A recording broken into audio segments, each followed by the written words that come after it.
Girls, आज के video में आप सभी का स्वागत है। उम्मीद करती हूँ आप लोगों ने थोड़ी थोड़ी पढ़ाई करना शुरू कर दिया है क्योंकि एग्ज़ाम्स करीब आ गए हैं। अब आज जो हम टॉपिक करने जा रहे हैं वो है स्त्री संचालक या वुमेन डायरेक्टर। इतने में हम सभी को जो फीमेल्स को एनेबल करने का, या हम उसको क्या बोलते हैं, एम्पावरमेंट ऑफ वुमेन जिसको बोलते हैं, कि औरतों को पीछे नहीं रहना चाहिए, औरतों को भी आगे आना चाहिए। और जिस तरह काफ़ी सारे क्षेत्रों में औरतें आगे हैं, उसी तरह ये जो कॉरपोरेट क्षेत्र है, मैनेजमेंट, कंपनीज़ का मैनेजमेंट का क्षेत्र है, उसमें भी उन्हें आगे आना चाहिए। और इसलिए 2013 में कंपनीज एक्ट अमेंड किया गया है, जिसमें वुमेन डायरेक्टर का अपॉइंटमेंट कंपलसरी किया। अब इसमें क्या है, सेक्शन 149 के अनुसार, according to section 149, every public company having, अब हर कंपनी, सार्वजनिक कंपनी जिसका having paid up share capital of ₹100 crore और मोर, जिसकी प्रदत्त पूंजी 100 करोड़ या उससे अधिक है, अथवा जिसका टर्नओवर ₹300 करोड़ या मोर है। टर्नओवर मतलब कि उसका व्यवसाय या उसका कारोबार या आवर्त, ये सारे हिंदी शब्द है टर्नओवर के लिए। तो अगर कोई ऐसी सार्वजनिक कंपनी है जिसकी प्रदत्त पूंजी 100 करोड़ या उससे अधिक है, या उसका टर्नओवर, उसका कारोबार, उसका व्यवसाय 300 करोड़ या उससे अधिक है, तो उन्हें कम से कम एक स्त्री संचालक की नियुक्ति करनी पड़ती है। मतलब कि बोर्ड ऑफ डायरेक्टर्स में कम से कम एक संचालक ऐसी हो जो स्त्री है।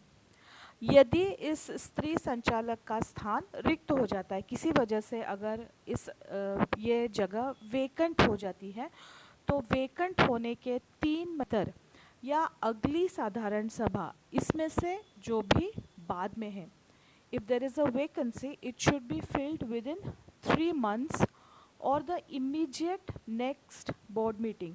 वैकेंसी के तुरंत बाद जो सामान्य सभा होने वाली, आप सभी जानते हैं कि जो सामान्य सभा है, वार्षिक साधारण सभा या सामान्य सभा, एनुअल जनरल मीटिंग, ये साल में एक बार होती है।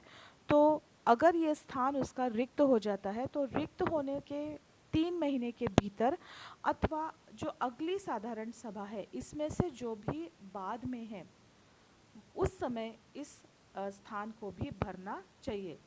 The post should be filled within 3 months of vacancy और the immediate board meeting whichever is later. अब इसकी क्वालिफिकेशंस क्या है, तो जो एक संचालक के लिए क्वालिफिकेशंस है, विमेन है, इसलिए क्वालिफिकेशंस में उन्हें कोई जैसे छूट नहीं दी गई है। उनके लिए भी वो सारे क्वालिफिकेशंस है जो मेल डायरेक्टर्स के लिए है। लेकिन उनकी अपॉइंटमेंट कैसे होगी, अपॉइंटमेंट की प्रोसीजर भी ऑलमोस्ट सेम है। एक एप्लीकेशन करना है जो होगा फॉर्म DIR 3 में।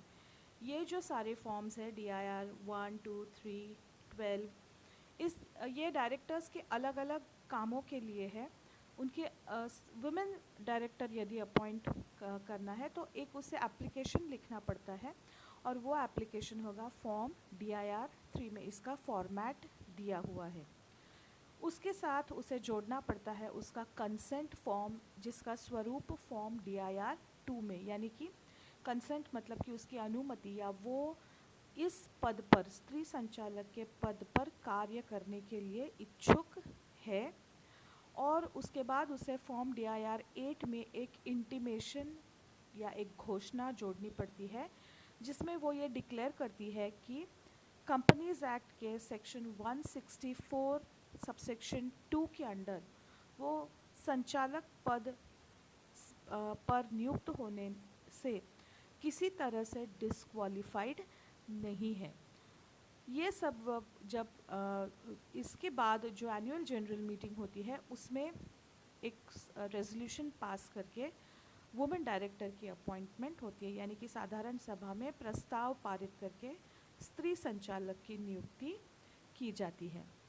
इसके बाद हम पढ़ेंगे रेजिडेंट डायरेक्टर, यानी कि निवासी संचालक, और इंडिपेंडेंट डायरेक्टर यानी कि स्वतंत्र संचालक।